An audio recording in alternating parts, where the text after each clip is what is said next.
在贵州海拔近2000米的盘山路上，乔旭军正小心翼翼地运送着100多米的风电叶片。以前那个叶片就是40多米，那个拉起来很轻松，越来越长，难度因为一步一步的增加。乔旭军所在车队运输装备上的高精度定位系统，感知着过去10年风电建设位置的变化。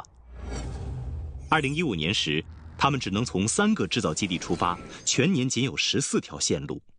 2022年开始，在山区、沿海和三北地区，逐渐新增了8个基地，车队也开始频繁地驶向更远的地方。现在，近40%的车辆出现在了新疆和内蒙古等地。万米高空感知着这些地区的改变。在库布齐沙漠，2022年这里还是一片荒芜之地，现在长出了一片片蓝色海洋。在甘肃，3万面镜子点亮了这片荒漠，它们可以帮助存储起热量，让光伏也能实现全天发电。党的18大以来，风电光伏发电装机规模增长了25倍，今年已历史性超过火电装机。我国清洁能源投资规模占全球比重，在过去10年间从1/4提升至1/3。如今，绿色的生产方式正在改变着千行百业。在内蒙古呼伦贝尔的露天煤矿，3000多个传感器正实时感知着这里细微的变化。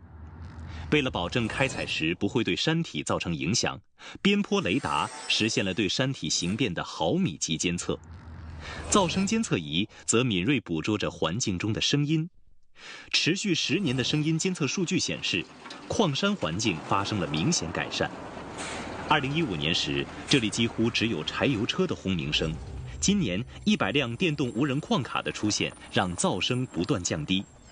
而随着矿山生态的修复，还出现了天鹅和狐狸等野生动物的叫声。像这样的绿色矿山，在中国已经有近5000家，而遍布各地的6000多家绿色工厂，更是支撑了全国超过1/5的制造业产值。绿色生产力正在重塑着中国山河。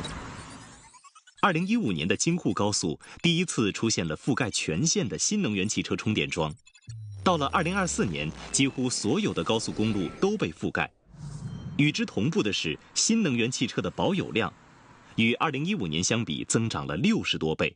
不仅如此，如今全球海上近80%的绿色船舶，全球1半的氢燃料电池都来自中国。绿色低碳产业产值规模已经超过11万亿元。